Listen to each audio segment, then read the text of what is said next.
ऐका ना, हे बघा, मी तुम्हाला या आधीही सांगितलंय आणि आत्ताही सांगते, हा आपला मार्ग नव्हे. उलट दत्त महाराजांची पूजा करा, हा आपला मार्ग आहे.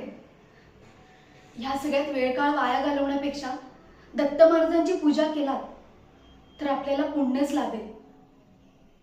आणि जर या मार्गाचा वापर केला तर आपलं कधीही भलं होणार नाही.